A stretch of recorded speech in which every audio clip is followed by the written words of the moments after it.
오늘 함께 나누실 하나님의 말씀은 마태복음 13장 44절부터 46절까지의 말씀입니다.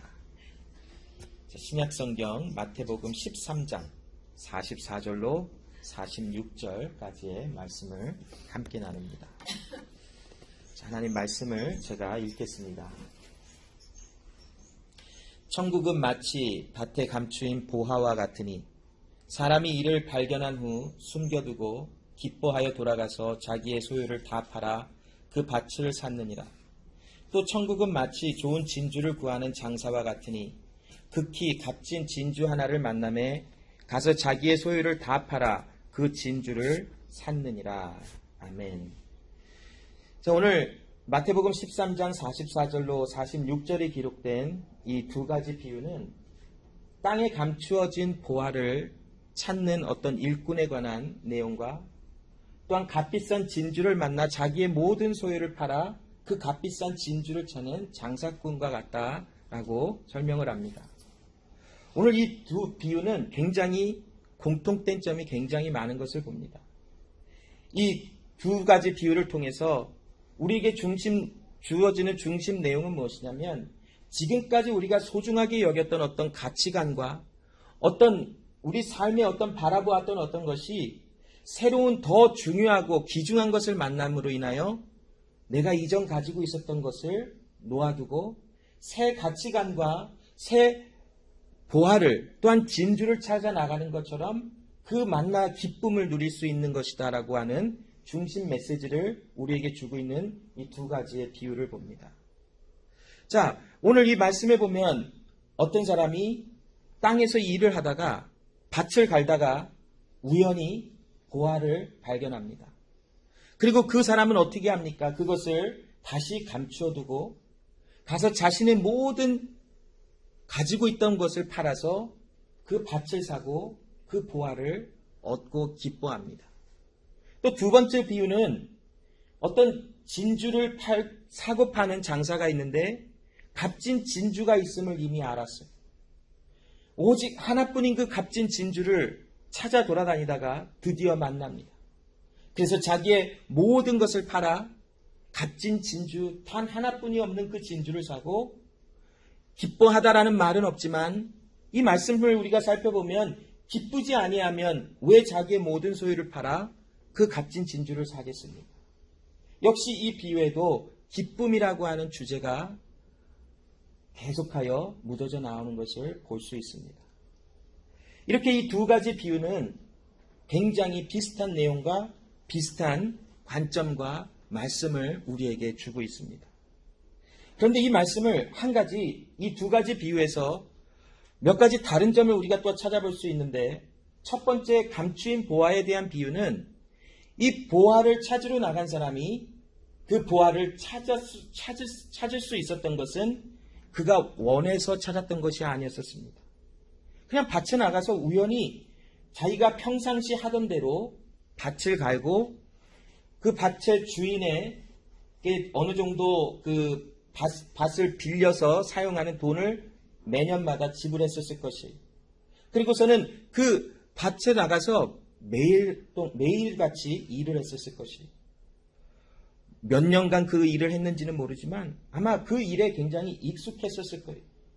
어느 날 그 밭에 나가서 그 밭을 갈고 일구고 그곳에서 일을 하다가 예상치도 아니했던 또한 기대하지도 않았던 어떤 보화가 담긴 항아리 같은 것을 발견하죠. 그리고서는 그가 즉시로 그것이 보화가 담겨 있는 것을 이제는 알았어요. 그리고는 그것을 감추어두고 모든 소유를 팔아 그 밭을 사고 그 보화를 소유하고 기뻐합니다. 두 번째 값진 진주에 대한 비유는 첫 번째 비유보다는 조금 더 능동적이고 더 액티브한, 더 활발한 진주를 사고 파는 사람의 모습이 나오죠. 이 사람은 값진 진주가 어떤 값어치가 있고 어떤 의미인지를 알기 때문에 그 값진 진주를 찾으러 돌아다녔어요. 그리고는 마침내 그 진주를 찾게 되자 이 역시도 모든 소유를 팔아 그 값진 진주를 사는 그런 모습이 기록되어 있어요. 자, 이 두 비유가 굉장히 비슷하지만 첫 번째는 약간 수동적이고 두 번째 비유는 능동적인 것을 비유하고 있어요. 그렇다고 하여 수동적인 것과 능동적인 것에 어떤 큰 의미가 있는 것은 아니라고 볼 수 있어요. 전체적으로 이 두 비유가 우리에게 주고 있는 메시지는 지금까지 우리가 삶의 가치관과 삶의 어떤 의미를 두고 살았던 모든 것이 그리스도 예수 안에서 하나님의 나라를 발견한 후에 모든 것이 배설물과 같이 여겨질 수 있다는 것에 대한 메시지를 우리에게 주고 있는 것이. 그래서 하나님의 나라를 찾는 자, 또 하나님의 나라를 이미 찾은 자가 끊임없이 계속하여 하나님의 나라를 갈망하며 그 나라 속에 임재하여 그 나라가 내 안에 임재하는 것을 항상 갈망하는 그 기쁨, 또한 그 기쁨이 있는 사람이라면 나의 모든 것을 팔아 하나님의 나라를 바라보는 것처럼 제자의 삶을 살아가게 된다는 것에 대한 핵심 메시지가 오늘 본문에 기록된 것입니다. 여러분, 이 두 비유는 삶의 우선순위가 무엇인지를 분명하게 나타내줘요. 분명히 밭에 나가서 일했던 사람은 삶의 우선순위가 밭에 나가서 삶을 위하여 일했던 삶이었을 것이에요. 그러나 그가 어느 날 우연히 밭에 숨겨져 있던 보화를 발견한 후에 자기가 이전까지 값지게 가지고 있었던 모든 소유물을 다 팔아서라도 더 값어치가 있는 것을 구입하여 삶으로 인하여 기쁨을 누리고 있어요.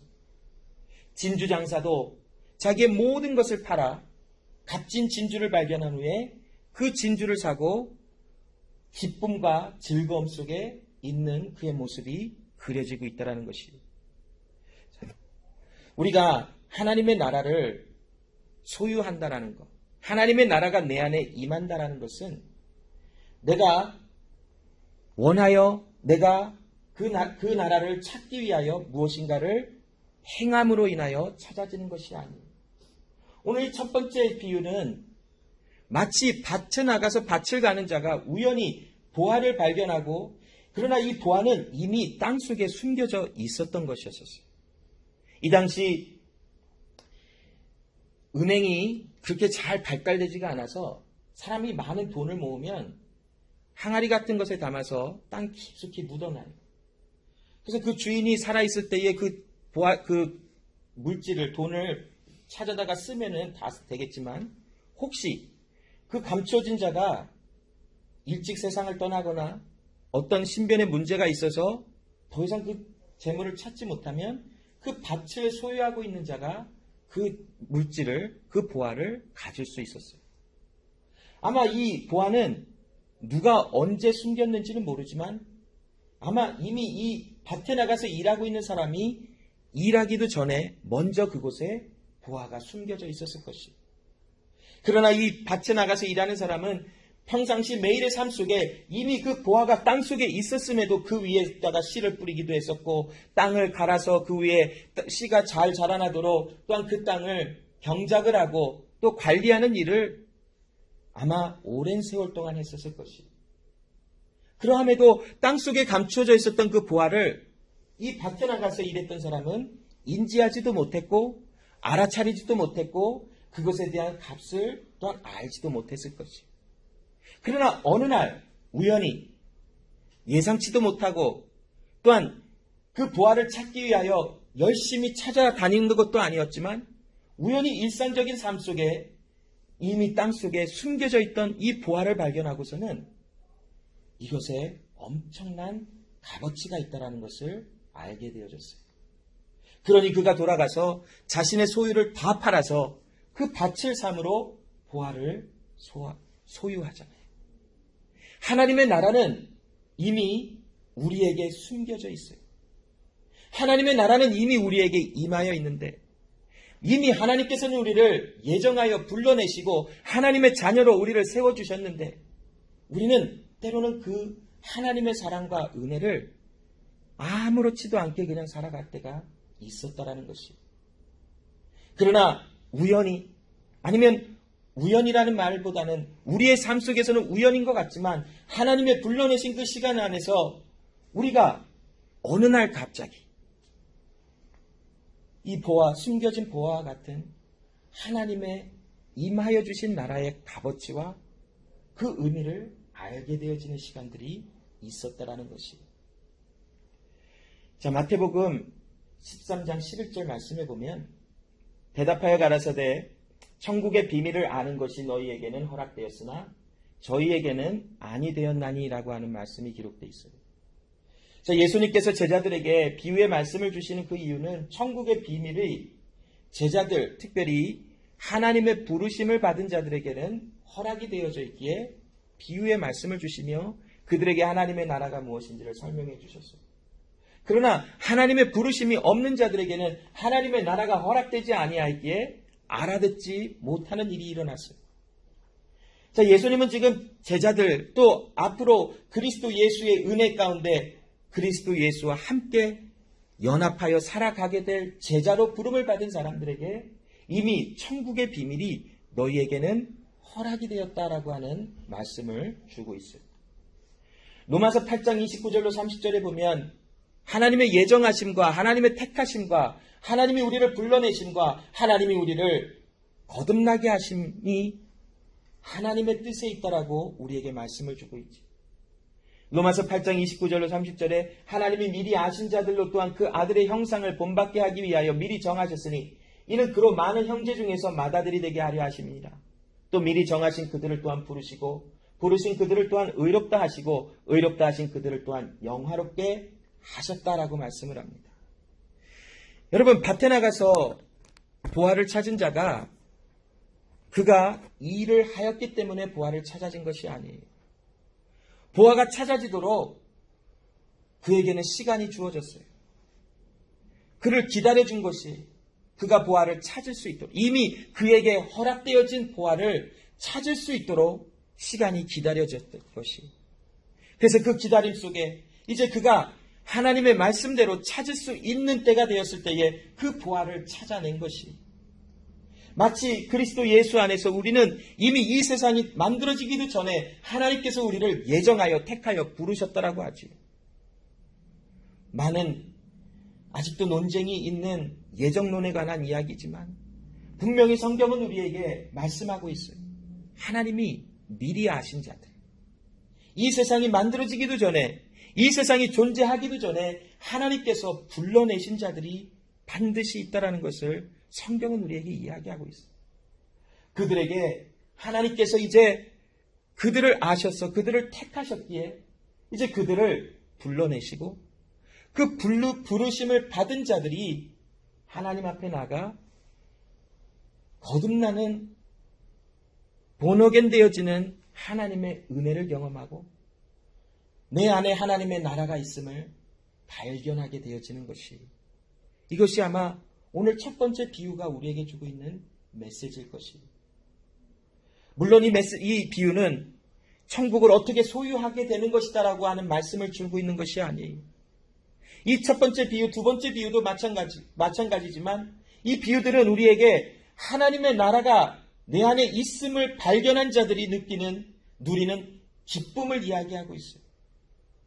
하나님께서 우리를 불러내시고 하나님께서 우리를 의롭다 하시고 또한 정하다 하시는 은혜 속에 들어간 자임을 발견되어질 때에 그 하나님 안에서 누리는 기쁨이 무엇인지를 우리는 알게 되어져 있어요. 오늘 이 비유들은 바로 그것을 이야기하고 있죠. 로마서 9장 16절에 보면 그런즉 원하는 자로 말미암음도 아니요 다른 박지 않은 자로 말미암음도 아니요 오직 긍휼히 여기시는 하나님으로 말미암음이라. 여러분, 밭을 가는 자가 아무리 그 밭의 보화를 찾으려 했었어도 그 보화가 그에게 주어진 것이 아니었었다면 절대로 그는 찾지 못했을 것이. 그러나 그 보화가 그에게 허락되어졌기에 그에게 이미 감추어져 있던 보화가 허락되었기에 그는 그것을 찾아내고 그것을 찾은 기쁨을 누릴 수 있는 자가 되었어요.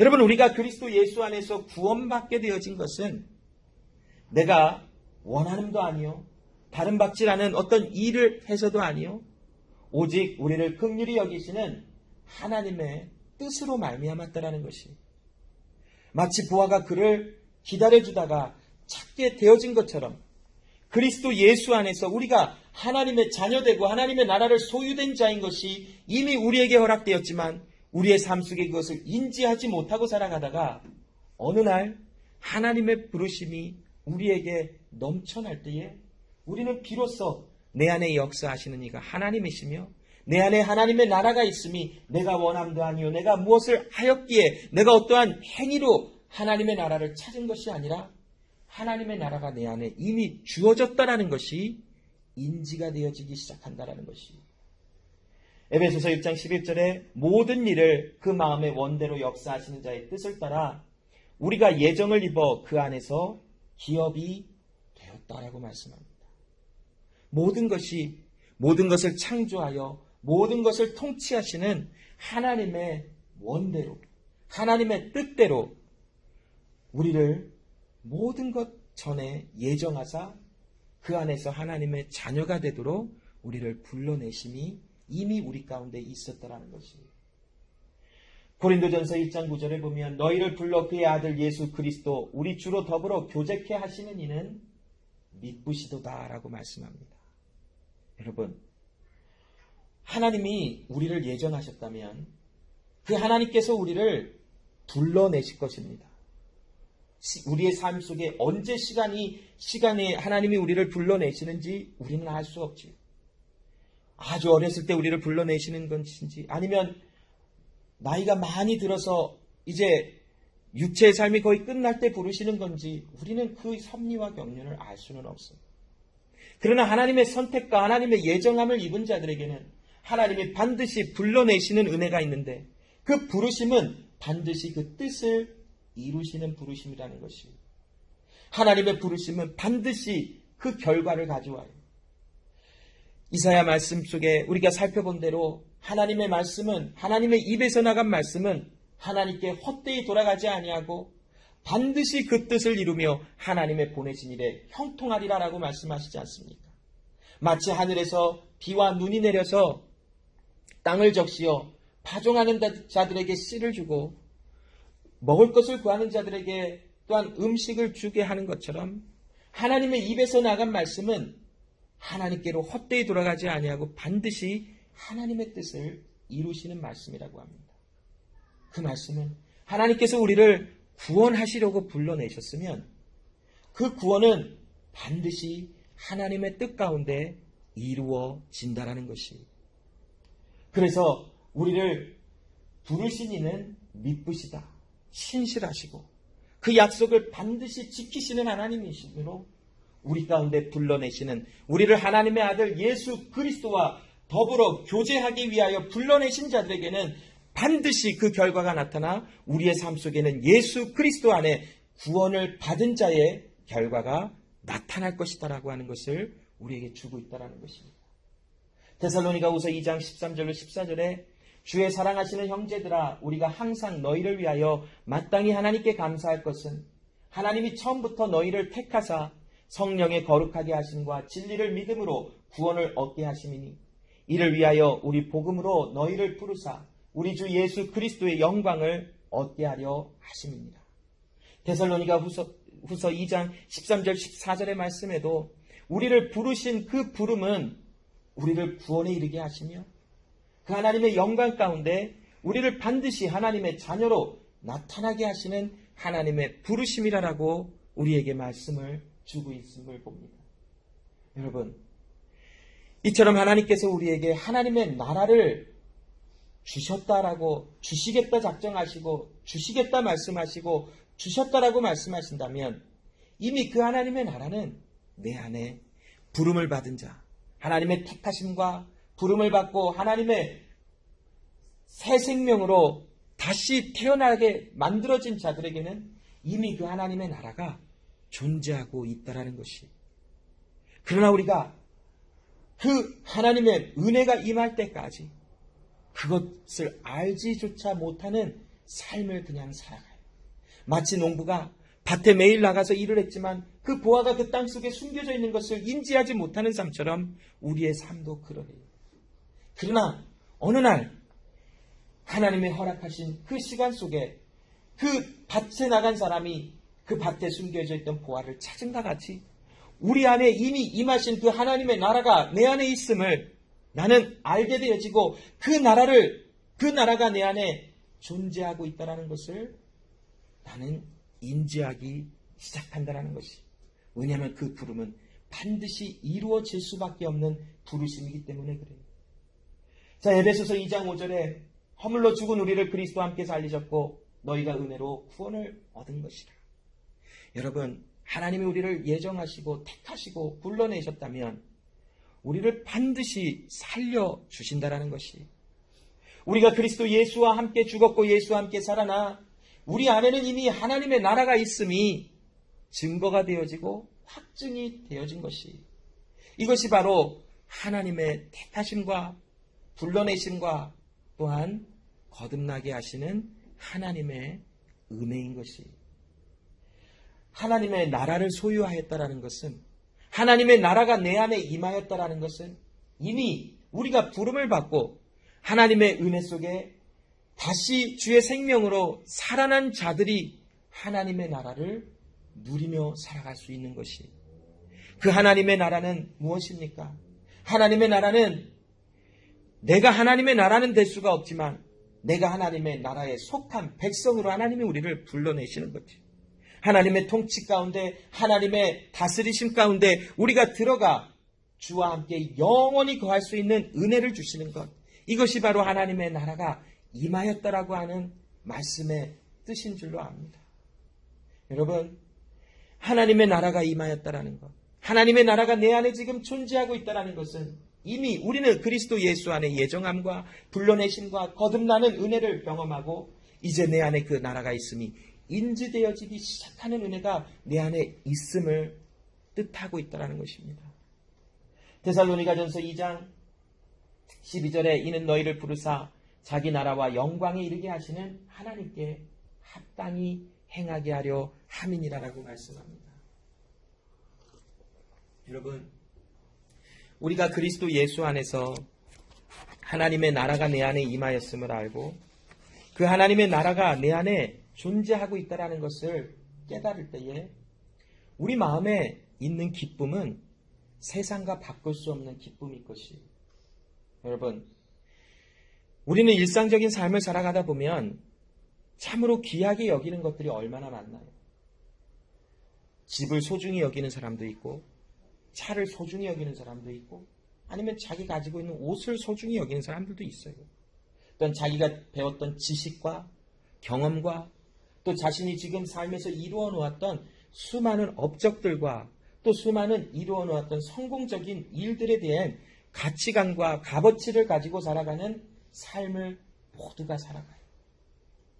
그런데 여러분, 일상적인 우리의 그런 삶 속에 세상의 삶을 살아가다가 하나님의 나라가 내 안에 있음을 인지하는 순간부터 내 안에 내가 하나님의 예정하심과 부르심과 택하심과 또한 하나님의 구원의 은혜 속에 들어가 이미 하나님의 나라를 소유한 자라고 하는 그 보화를 발견한 것 같은 그 은혜를 경험한다면 내 안에 엄청난 기쁨과 즐거움이 세상이 줄 수 있는 기쁨보다 즐거움보다 더 크게 내 안에 자리 잡고 있음을 볼 수 있다는 것이. 여러분, 오늘 비유에 나오는 이 밭에서 일했던 사람이 왜 돌아가서 자기의 소유를 다 팔았을까요?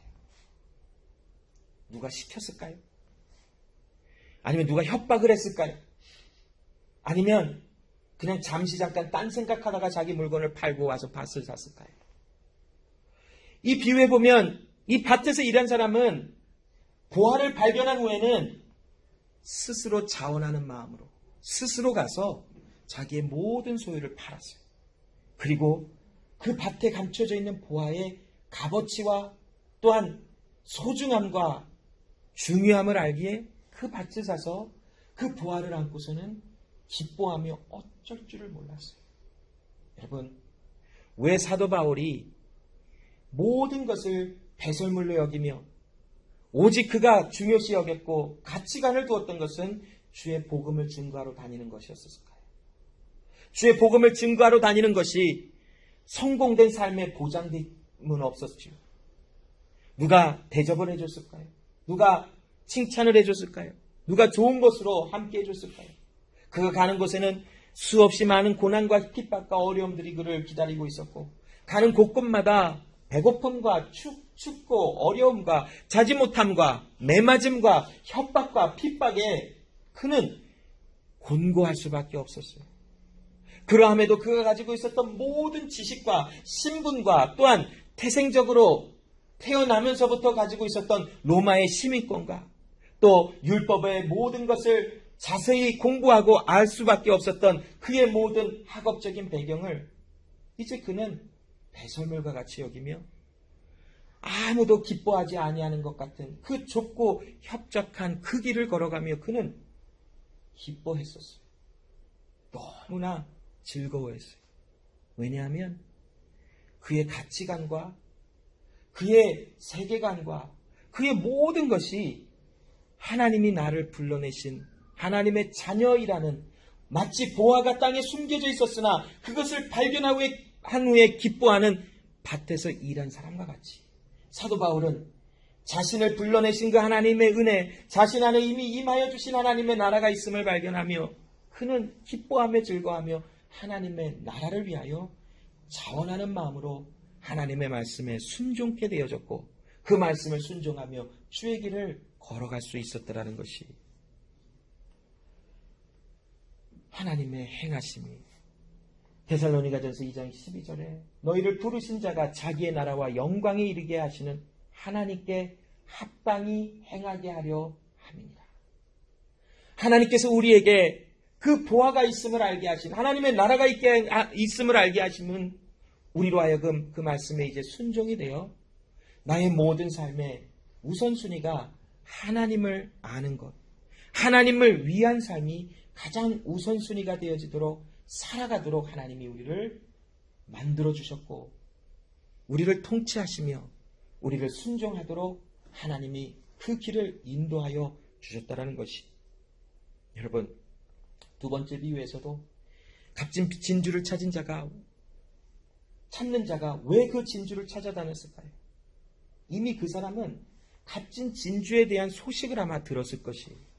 이 세상에 어떤 하나밖에 없는 정말 값이 엄청나게 나가는 진주가 있다라는 소식을 들었을 것이에요. 그 사람은 그 진주를 찾기 위하여 많은 곳을 돌아다녔을 거예요. 결국 그 진주를 찾고 자신의 소유를 다 판 것은 자기가 어떤 억압이나 어떤 힘에 의해서 물건을, 자신의 소유를 팔아 그 값진 진주를 산 것이 아니라 자원하는 마음으로, 기쁨과 즐거운 마음으로 소유를 팔아 그 진주를 사고 기뻐하는 모습이 있는 것이, 여러분, 그리스도 예수 안에서 우리를 불러내신 그 하나님은 우리 안에 하나님의 나라가 있음을 알게 하심을 인하여 내 안에 엄청난 기쁨과 즐거움을 소유하게 하세요.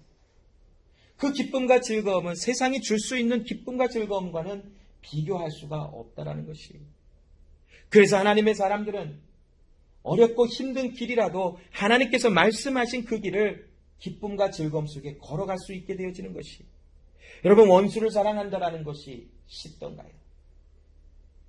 또 가까운 우리 실생활 예로 부모를 공경하라, 부모의 말을 순종하라, 쉽던가요, 여러분? 부모님이 뭐라고 하시면 갑자기 울분이 일어나는 분들도 있을지도 몰라요. 그냥 아무렇지도 않은데, 그냥 별말 안 했는데 잘 있었니? 화가 나요. 왜 물어봐요? 밥 먹었니? 왜 밥 먹었냐고 물어보나요? 화가 나요. 자, 부모님의 특별히 오늘 마더스데이에 특별히 하나님께서는 말씀을 통하여 내 부모를 공경하라, 내 부모를 순종하라. 아, 그렇군요. 하나님 그렇게 하겠습니다. 각오하고 하지만 정말 쉽지 않은 게 부모를 공경하며 사랑하고 순종하는 걸 수도 있지. 그러나 여러분, 내가 그리스도 예수 안에 부름을 받고 이 부모를 공경한다는 것이 하나님의 뜻이라면, 내가 그리스도 예수 안에서 하나님의 나라에 소유된 또한 백성이라는 것이 내 안에 인지되기 시작한다면 부모의 말에 순종하고 부모를 공경하는 것은 내 안에 그리스도 예수의 사랑과 은혜로 말미암아 자연스럽게 나타나는 열매일 것이에요. 왜냐하면 그것이 기쁘니까. 부모를 공경하는 것이 기쁘니까. 부모를 사랑하는 것이 기쁘니까. 부모의 말에 순종하는, 그리스도 예수 안에서 순종하는 것이 기쁘니까. 왜냐하면 그 하나님의 나라 안에 명령되어진 하나님의 말씀을 보았더니 내 부모를 순종하라, 공경하라, 사랑하라. 이것이 하나님의 뜻이다 말씀하고 있어요. 내 안에 이미 찾아진 보화가 내 안에 너무나 기쁨이 있기에 이러한 말씀들은 이제는 순종이 되어질 수밖에 없는 것이에요. 그래서 여러분, 마태복음 7장 13절로 14절에 좁은 문으로 들어가라. 멸망으로 인도하는 문은 크고 그 길이 넓어 그리로 들어가는 자가 많고 생명으로 인도하는 문은 좁고 길이 협착하여 찾는 이가 적음이니라. 누구도 험하고 좁고 피곤하고 어려운 길은 가고 싶지 않을 것이. 그런데 여러분, 그것이 보화가 담겨져 있는 내 안의 삶에 하나님의 주시는 기쁨을 이미 누린 자라면 좁고 협착한 그 길은 오히려 나에게 기쁨을 주는 길과 문이 될 수 있다는 것이지. 더 이상 이 길은 나에게 좁고 협착한, 그리하여 나를 피곤하게 하고 힘들게 하는 길이 아니라 내 삶에 현실적으로는 힘들고 어렵고 좁고 험한 길을 걸어가며 상처도 나고 아픔을 당할 수도 있겠지만 그 길을 걸어가는 그곳이 바로 내 안에 기쁨이 넘쳐난다는 것이. 제자들이 왜 자신의 생명을 버리면서까지 알지도 못하는 사람들에게 복음을 전해 주었을까요? 바로 좁고 협착한 그 길이 그들이 이미 소유하고 있는 보화, 이미 소유하고 있는 진주의 기쁨이 함께 있기에 그들은 예수님의 제자의 그 길로 걸어가며 자신을 부인하며 십자가를 지고 예수님의 그 길을 따라 나가는 순종의 제자의 모습들이 있었다는 것이지.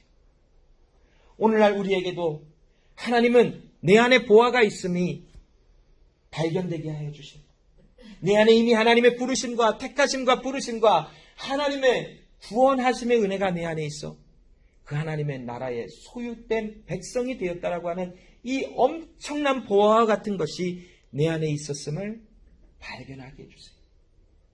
그러면 그 내 안에 있던 발견되어진 그 하나님의 나라의 은혜로 말미암아 기뻐함으로 주님의 말씀의 은혜가 순종이 되어질 수밖에 없는 것이. 그러므로 여러분, 하나님의 나라와 그 영광을 위한 삶은 하나님 밖에서는 엄청난 노동이요, 힘듦과 괴로움과 즐겁지 않은 것 투성일 것이에요. 그러나 그리스도 예수 안에서 우리를 하나님의 영광과 나라를 위하여 살아가라 하시는 말씀은 그 길이 좁고 협착하게 보이는 것 같지만 그 길은 우리에게 기쁨이요, 즐거움이요, 또한 감사가 넘쳐나는 은혜의 자리가 될 수 있다는 것이. 여러분, 그리스도 예수 안에서 이 길을 걸어가는 삶을 살아가십니까? 우리는 이 길을 걸어가도록 부름을 받으신 하나님의 백성들이라는 것이. 그래서 남을 용서하지 못하는 상황 속에서도 용서가 되어지는 것이. 사랑할 수 없는 것 같은 사람도 사랑할 수 있게 되어진 것이. 서로 기쁨을 나누지 못하는 것 같은 사람에게도 하나님의 은혜로 말미암아 기쁨을 나눌 수 있는 사람으로 만들어져 감을 당하고 있는 것이. 감사하지 못하는 상황 속에서도 내 안에 이미 임재하신 하나님의 기쁨을 통하여 감사가 형식과 그냥 외적인 모습으로만 되어지는 것이 아니라 내 마음속 깊은 곳에서부터 감사가 고백되어지는 것이. 또한 부모를 순종하고 부모를 공경하는 것이 형식적으로 아니면 예의상 도리상 되어지는 것이 아니라 내 안에 하나님의 말씀이 이미 있기 때문에 그 기쁨의 나라 안에 이 말씀은 자연스럽게 순종이 되어질 수밖에 없다는 것이. 그러므로 여러분, 오늘 이 두 비유는 하나님께서 내 안에 하나님의 나라가 있음을 발견한 후에 누리는 기쁨이 무엇인지, 그 기뻐하는 자가 이제는 가만히 있지 아니하고 예수님의 제자의 삶을 살아가게 되어진다라고 하는 그 내용을 두 가지 비유를 통하여 우리에게 알게 하여 주고 있는 것이, 이 비유에 대한 내용은 들을 자들만 듣게 하여 주셨어요. 들을 귀가 있다면 하나님의 말씀을 들을지어다라고 말씀하시는 것처럼, 이 말씀의 뜻이 우리에게 주어졌다면, 이미 하나님의 나라가 우리 가운데 임하였다면, 우리는 이 말씀의 내용이 무엇인지가 귓가에 들려질 것이, 그러므로 그 들려지는 자에게는 적당한 순종이 아니라 적극적인, 능동적인 하나님의 아들 예수 그리스도 안에 있는 그 순종하심이 내 안에 있어 내가 그리스도 예수 안에서 하나님의 말씀을 힘차게 순종하며 나아갈 수 있는 제자의 삶을 걸어가게 되어져 있다라는 것입니다. 그러므로 여러분의 삶의 지금 값어치를 어디에 두고 있습니까? 무엇 때문에 기뻐합니까, 여러분? 조금 잘 되면 기뻐합니까? 조금 성공한 것 같으면 기뻐합니까? 조금 무엇인가를 이루어가면 기뻐합니까? 아니면 내가 원했던 것을 찾았을 때 기뻐합니까? 그러나 말씀 속에 우리에게 주시는 진정한 기쁨은 그리스도 예수 안에 있는 나를 발견하는 것이, 내 안에 하나님의 나라가 이미 도래하여 임재하고 있음을 발견하는 것, 이것이 내가 누릴 수 있는 최고의 기쁨이요 감사할 일이라는 것입니다. 그러므로 여러분의 매일의 삶 속에 이 기쁨은 마르지 않는 샘과 같이 흘러 넘쳐날 것입니다. 왜냐하면 하나님이 우리를 그렇게 불러내셨으니까.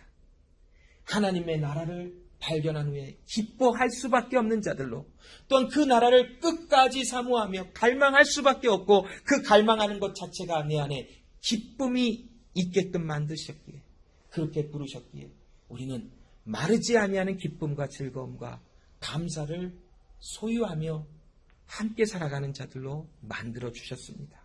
그러므로 여러분의 모든 삶 속에 행하는 것이나 모든 살아가는 방식이 그리스도 예수를 위한 삶의 방식으로 사라져갈 수밖에 없는 사람이라는 것을 항상 인지하시고 그 은혜에 감사하시는 여러분 되시기를 간절히 소원합니다. 기도합니다. 하나님 아버지, 감사합니다. 오늘도 그리스도 예수 안에서 우리가 하나님의 자녀임을 알게 하시는 하나님께 감사합니다.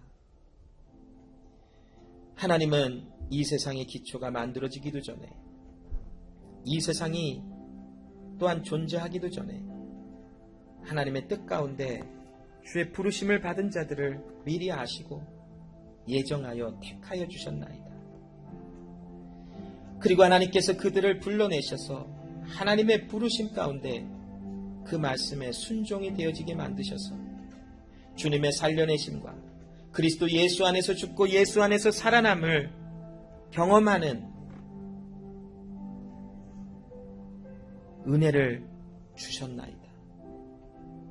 이제 그 나라가 내 안에 있으니, 그러므로 내가 하나님의 나라의 소유된 백성인 것을 알게 될 때에 주님 주시는 그 기쁨으로 인하여 주님 가라하신 그 길을 걸어가지는 은혜가 우리 삶 속에 더욱더 충만케 하여 주시고, 이제 우리의 삶은 주를 위한 삶으로 그리스도 예수 안에서 그 주의 길을 걸어가게 하시는 은혜를 따라 제자의 삶을 살아갈 수 있도록 도와주시옵소서.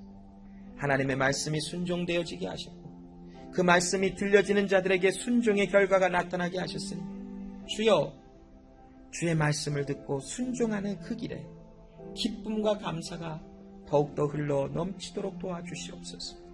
우리 이투스 제자교회 하나님, 은혜가 넘치게 하시고 주의 나라가 이곳에 있게 하셨으니, 우리는 주의 나라에 속한 백성으로 부름을 받았으니 주님의 그 나라의 안에 기쁨과 즐거움을 누리며 주의 말씀을 순종하여 제자의 길을 걸어가며 이제 더욱더 하나된 교회, 성령의 하나되게 하시는 그 띠에 따라 함께 연합하며 그리스도 예수 안에서 함께 기뻐하고 즐거워하며 또 함께 그 짐을 서로 지는 은혜의 자리가 이 교회에 항상 넘쳐날 수 있도록 하나님 도와주시옵소서. 감사드리며 예수 그리스도 이름으로 기도합니다. 아멘.